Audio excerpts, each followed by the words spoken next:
Il existe une sourate dans le Coran qui ne commence pas comme les autres chapitres.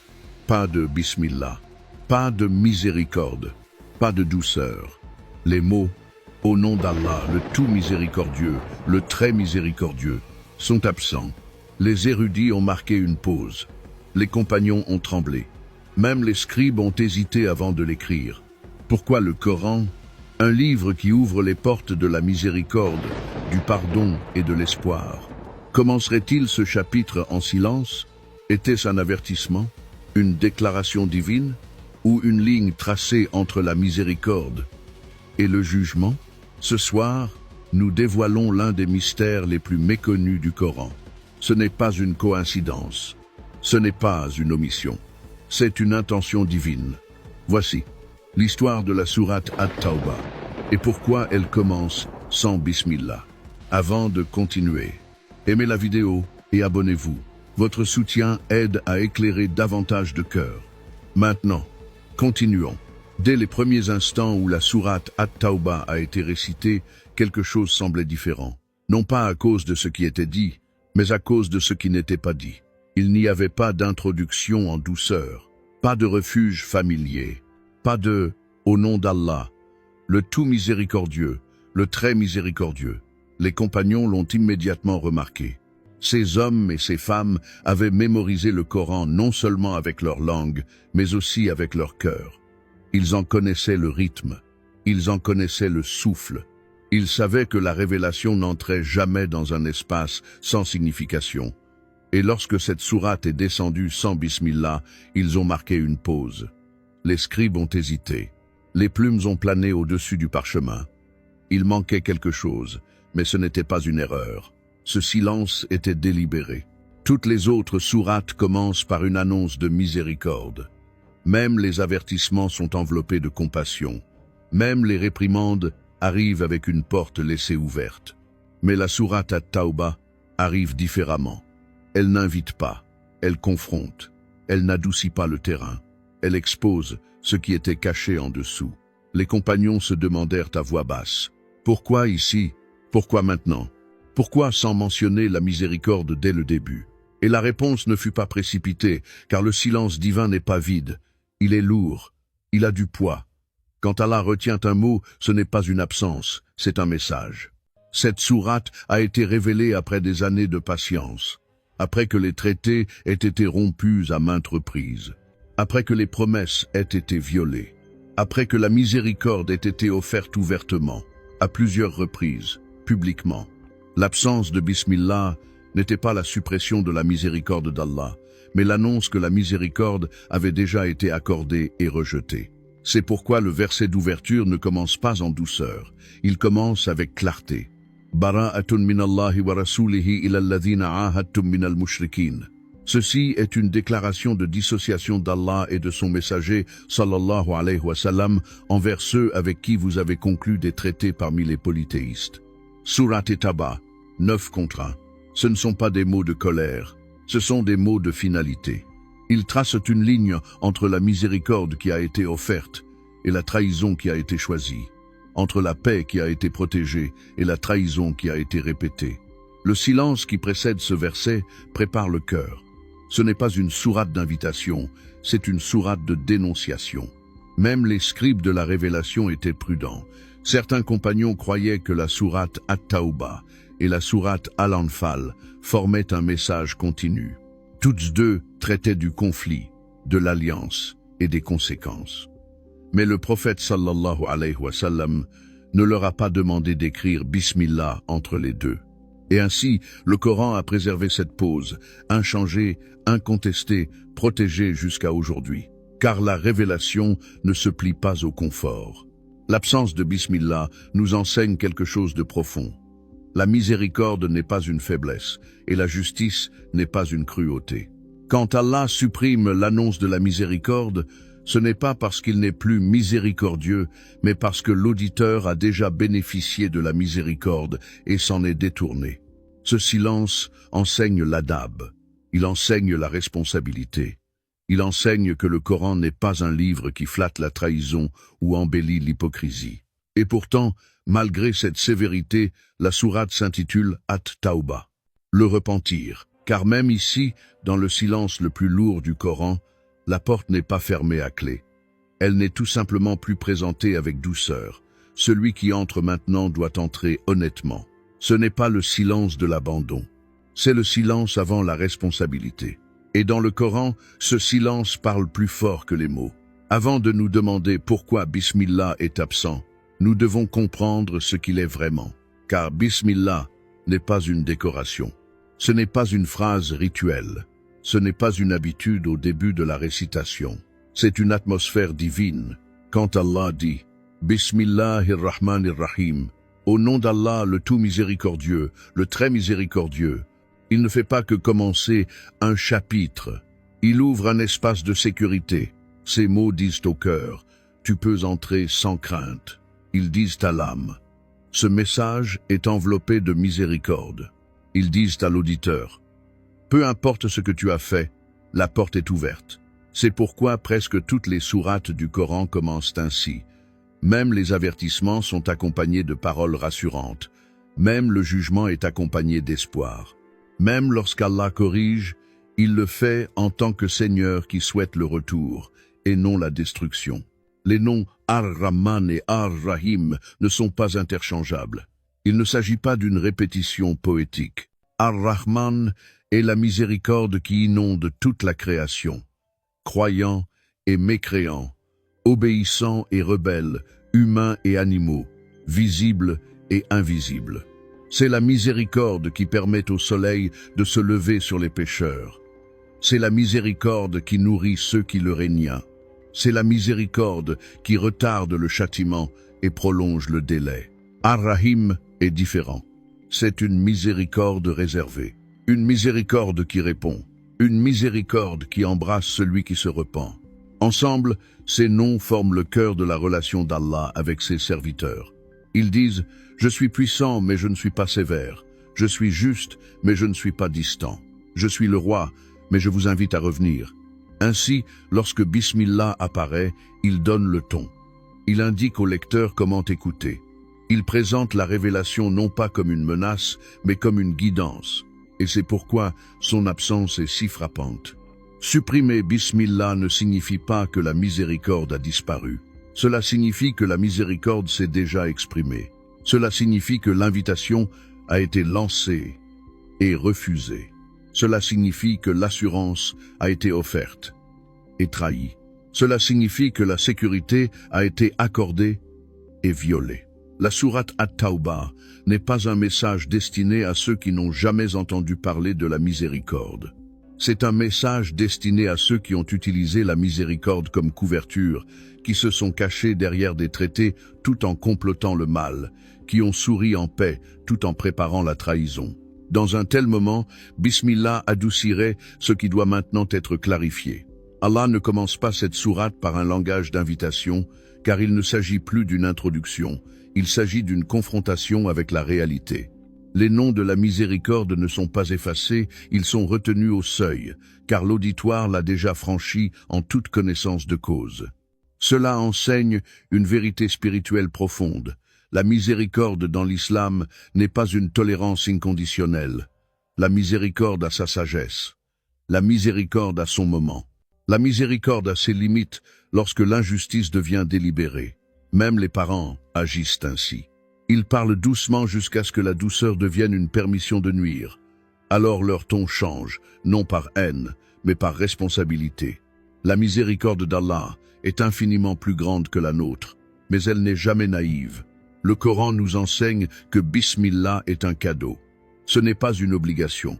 C'est une porte ouverte par la grâce, pas un droit revendiqué par la défiance. Quand Allah commence sans cela, il ne refuse pas la miséricorde. Il expose l'ingratitude. Et pourtant, même ici, la miséricorde est toujours présente, discrètement tissée dans les versets, attendant que le repentir la réveille à nouveau. Car l'absence de Bismillah n'est pas la fin de la miséricorde. C'est le moment où la miséricorde s'efface, pour laisser place à la vérité. Le premier mot qui ouvre la sourate At-Tawbah n'est pas miséricorde, c'est bara'a, un mot qui signifie libération, séparation, une dissociation nette et définitive. Il n'est pas crié, Il n'est pas précipité. Il est prononcé avec le calme et la certitude d'un verdict qui a déjà été pesé. Bara'atun minallahi wa rasuli. Ceci est une déclaration de dissociation d'Allah et de son messager, sallallahu alayhi wa sallam. Ces mots ne sont pas tombés dans le vide. Ils sont venus après des années de patience, des années de retenue, des années pendant lesquelles les traités ont été honorés même lorsqu'ils étaient gênants, même lorsqu'ils étaient douloureux. L'islam n'a pas commencé par l'épée. Il a commencé par l'endurance. Le prophète Muhammad sallallahu alayhi wa sallam a vécu parmi des tribus qui se moquaient de lui, l'ont expulsé, ont comploté contre lui, puis, lorsqu'elles se sont affaiblies, ont signé des traités qu'elles n'avaient jamais l'intention d'honorer. À maintes reprises, les accords de paix ont été rompus en secret, les alliés ont été attaqués pendant la nuit, les serments ont été violés sans honte, et pourtant la miséricorde a de nouveau été accordée. Des avertissements ont été donnés, des délais ont été annoncés, des possibilités de repentir ont été laissées ouvertes. C'est ce que beaucoup oublient. La sourate At-Tawbah ne s'adresse pas à l'humanité en général. Elle ne s'adresse pas aux ignorants, aux inconscients ou aux neutres. Elle s'adresse à ceux qui savaient, qui ont accepté, qui ont promis, puis qui ont trahi à plusieurs reprises. Une fausse paix est plus dangereuse qu'une guerre ouverte. Ces tribus utilisaient les traités comme boucliers. Elles se cachaient derrière les accords tout en les sapant. Elles souriaient au grand jour et attaquaient dans l'obscurité. Elles voulaient la protection de la paix sans la responsabilité de la loyauté. Et c'est là qu'intervient Bara'a. Bara'a n'est pas de la rage, c'est de la clarté. C'est Allah qui dit « cette relation n'existe plus ». Non pas parce que la miséricorde n'a jamais été offerte, mais parce que la trahison est devenue une habitude et non une exception. La miséricorde n'a pas été épuisée par le temps, mais par un choix délibéré. Même ici, Allah n'a pas frappé immédiatement. La sourate annonce un délai de grâce. Des mois ont été accordés, un passage sûr a été autorisé, le repentir était encore possible. La porte n'a pas été claquée, elle a été clairement étiquetée. C'est la justice de l'islam. Même la dissociation s'accompagne d'un avertissement. Bara'a nous enseigne quelque chose de dérangeant mais d'essentiel. La miséricorde sans responsabilité devient une permission de corruption. La paix sans vérité devient une capitulation face à la tromperie. L'islam ne sanctifie pas les traités qui sont utilisés comme des outils de nuisance. Cette sourate expose un principe qui s'applique au-delà de son moment historique. Allah n'abandonne pas les gens soudainement. Il ne se retire qu'après que les signes ont été ignorés, les rappels rejetés et la confiance abusée. Et pourtant, cette déclaration n'a pas été faite par le prophète seul. Elle vient d'Allah et de son messager. Car la trahison de la justice n'est pas seulement politique, elle est spirituelle. Rompre un pacte en toute connaissance de cause, c'est rompre la confiance avec Allah lui-même. Pourtant, même aujourd'hui, le Coran fait preuve de prudence. Il fait la distinction entre ceux qui ont trahi et ceux qui ne l'ont pas fait. Ceux qui sont restés fidèles ont été protégés. Leurs accords ont été honorés jusqu'au bout. L'islam n'a jamais puni la loyauté pour les crimes des autres. Il ne s'agit pas d'une culpabilité collective. Il s'agit d'une précision morale. La sourate At-Tawbah n'enseigne pas l'hostilité. Elle enseigne les limites. Elle enseigne que la paix est sacrée, mais pas au détriment de la vérité. Que la miséricorde est immense, mais pas aveugle. Bara'a n'est pas le rejet de l'humanité, c'est le rejet de la trahison. Et dans ce rejet, Allah protège les opprimés, préserve le caractère sacré des accords et rétablit l'équilibre dans un monde où la fausse paix était devenue une arme. C'est pourquoi la sourate commence ainsi, pas par la colère, pas par le chaos, mais par une déclaration qui dit « La miséricorde a été offerte, la vérité était claire, et maintenant la clarté doit rester ». Peu de chapitres du Coran ont été cités aussi souvent et aussi mal compris que la sourate At-Tawbah. Elle est sortie de son contexte, dépouillée de ses conditions et présentée comme un appel à la violence, comme si l'islam parlait avec une épée avant de parler avec la vérité. Mais cette sourate n'a jamais été révélée pour semer le chaos. Elle a été révélée pour mettre fin à la tromperie. La sourate At-Tawbah n'enseigne pas l'agression, Elle enseigne la responsabilité. Chaque verset qui parle de combat est entouré de limites, des délais, des conditions, des avertissements, des portes de retour. Rien n'est soudain, rien n'est imprudent, rien n'est aveugle. Le Coran ne déclare pas la guerre à l'incroyance. Il affronte la trahison après l'alliance. Avant que tout ordre de confrontation n'apparaisse, un délai est accordé. Des mois s'écoulent. Des annonces sont faites publiquement. La sécurité des déplacements est garantie. Même les ennemis sont escortés vers des lieux sûrs s'ils cherchent à comprendre. Le repentir est invité, non pas chuchoté, mais proclamé. Ce n'est pas ainsi que s'exprime la violence. La violence frappe sans avertissement. La violence ne s'arrête pas pour expliquer. La violence ne donne pas de délai ni de issue. Mais la sourate At-Tawbah fait tout cela. Ceux qui abusent de cette sourate oublient une réalité cruciale. Les personnes auxquelles elle s'adresse n'étaient pas des civils vivant paisiblement. Il s'agissait de groupes liés par des traités qui ont violé à plusieurs reprises les accords, attaqué des alliés et comploté des assassinats, tout en revendiquant la protection de la paix. L'islam n'autorise pas la guerre pour la domination. Il autorise la résistance à la trahison. Même dans ce cas, les combats n'étaient jamais inconditionnels. Dès que l'hostilité cessait, dès que le repentir apparaissait, dès que la sincérité revenait, la protection était rétablie. Aucun verset de cette sourate n'autorise à faire du mal à ceux qui recherchent honnêtement la paix. En fait, le Coran ordonne quelque chose de radical pour son époque. Si un ennemi demande à être mis en sécurité pour entendre les paroles d'Allah, il doit être protégé, puis escorté en toute sécurité jusqu'à l'endroit où il appartient. Ce n'est pas de la brutalité, c'est une retenue morale sous pression. Dans l'islam, l'épée n'est pas un symbole d'expansion. C'est une dernière frontière lorsque tous les contrats moraux ont échoué. Et même dans ce cas, elle est entourée d'une éthique que de nombreuses guerres modernes ne parviennent toujours pas à respecter. La sourate At-Tawbah fait quelque chose de dérangeant. Elle refuse que la miséricorde soit utilisée comme une arme contre la justice. Elle refuse que la paix devienne un prétexte pour nuire. Elle trace une ligne, non pas entre la croyance et l'incroyance, mais entre l'honnêteté et la trahison. Et pourtant, même ici, la miséricorde demeure. Le nom même de la sourate nous le rappelle, At-Tawbah, le repentir. Même ceux qui ont été exposés, avertis et confrontés n'ont pas été effacés. On leur a donné une chance de revenir. L'hypocrisie a été nommée afin qu'elle ne puisse plus se cacher, mais le repentir n'a jamais été bloqué. C'est pourquoi l'absence de Bismillah ne signifie pas l'absence de miséricorde. Cela signifie que la miséricorde n'est plus annoncée, mais qu'elle doit désormais être choisie. L'islam ne glorifie pas le conflit, il le discipline. Il ne recherche pas la guerre, il la contient. Il ne récompense pas la violence, il la restreint par la responsabilité. Ceux qui réduisent la sourate At-Tawbah à un bain de sang en manquent complètement l'essence. Cette sourate n'est pas un appel aux armes, c'est un appel à l'intégrité.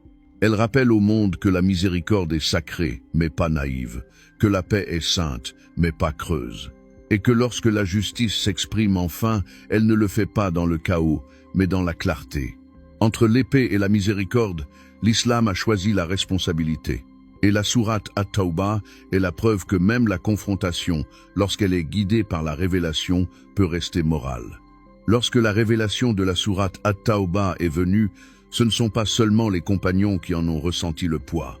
Le prophète Muhammad sallallahu alayhi wa sallam l'a également ressenti. Ce n'était pas une sourate qu'il récitait à la légère.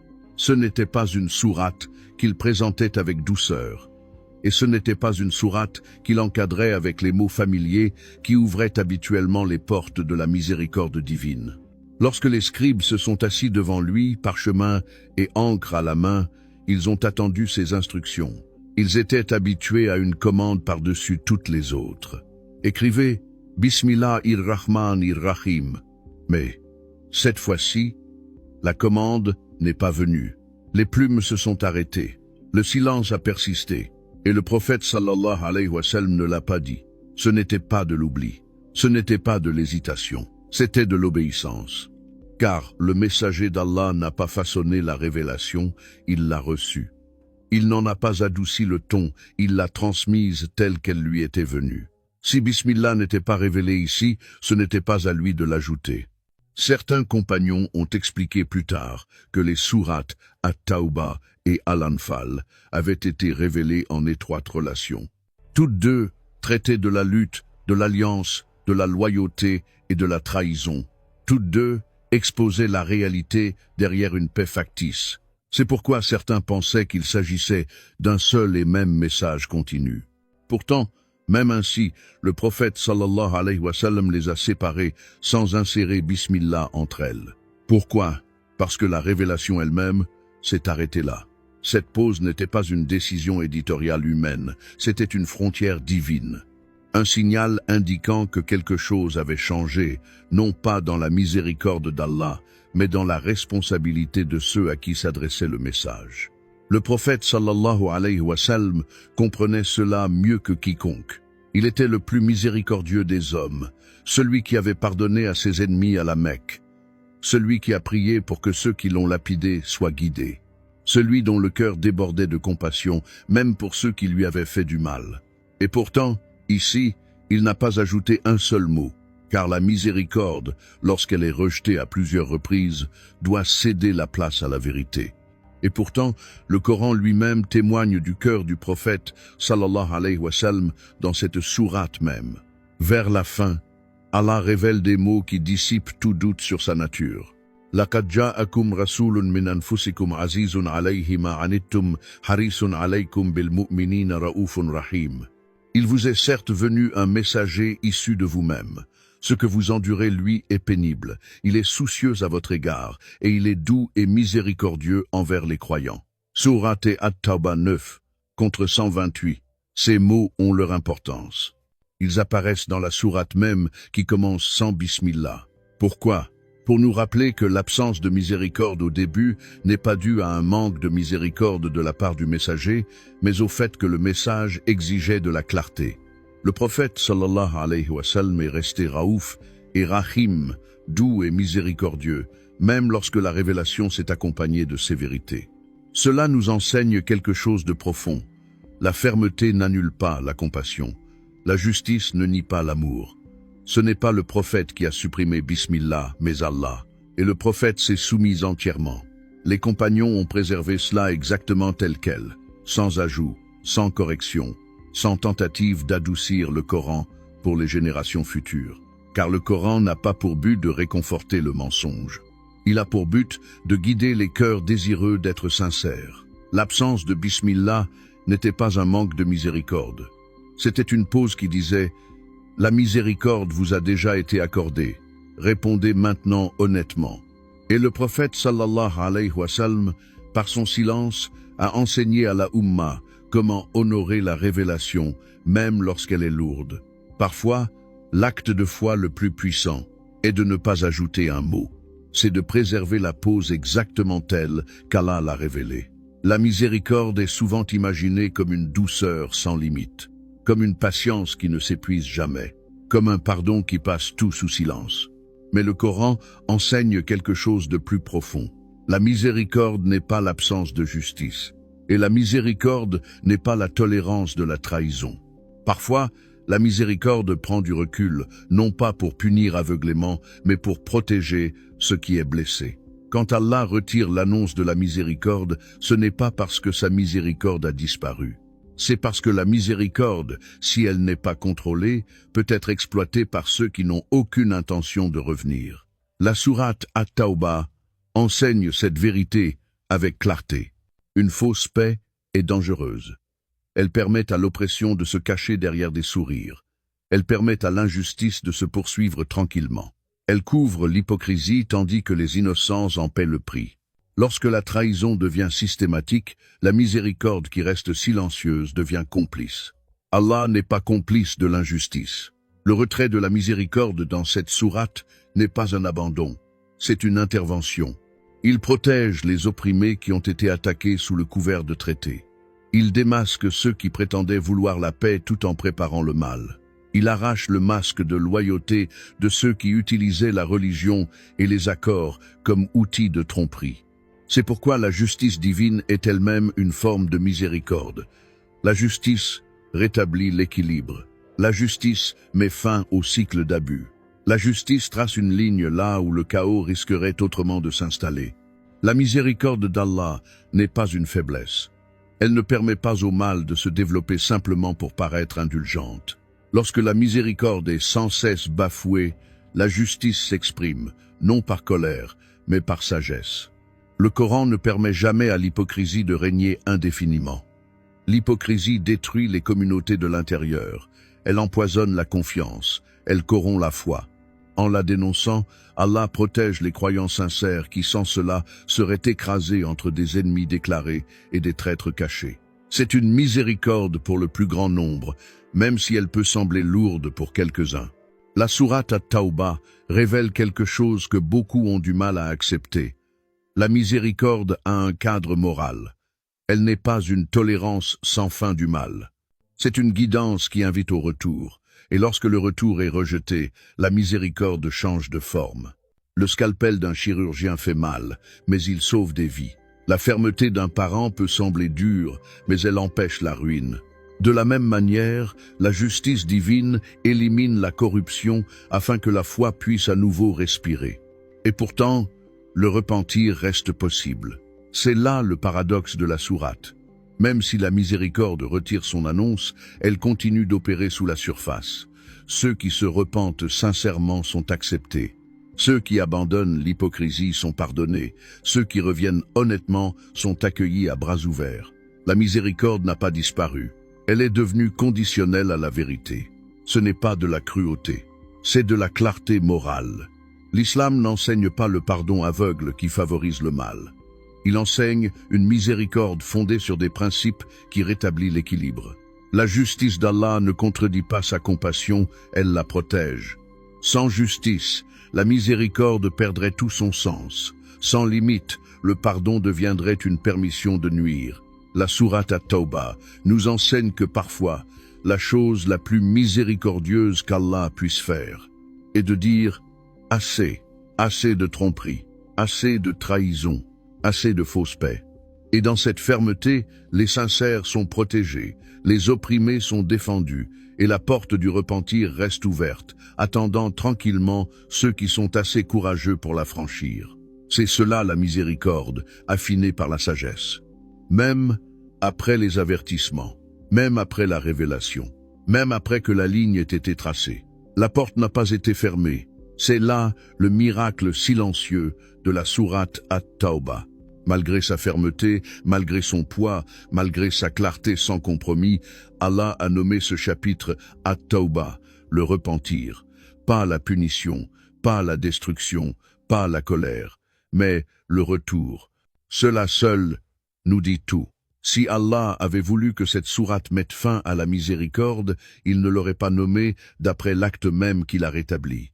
Le repentir est tissé dans cette sourate comme un fil caché. Il apparaît encore et encore, sans être crié, sans être dramatisé, mais offert sincèrement à ceux qui ont été assez honnêtes pour l'accepter. Pour les hypocrites, le repentir n'est pas mentionné comme une humiliation, mais comme une sortie. Leur maladie est exposée afin qu'elle puisse être guérie. Leurs mensonges sont dévoilés afin qu'ils puissent cesser de mentir, d'abord à Allah, puis à eux-mêmes.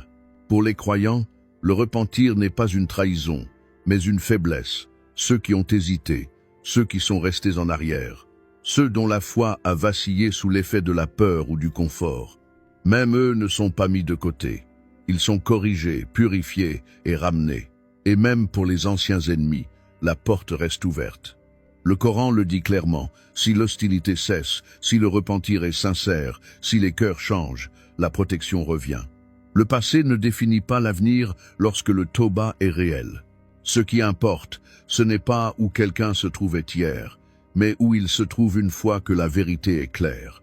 Ce n'est pas une miséricorde douce, c'est une miséricorde transformatrice. L'absence de Bismillah au début n'efface pas la miséricorde, elle la raffine.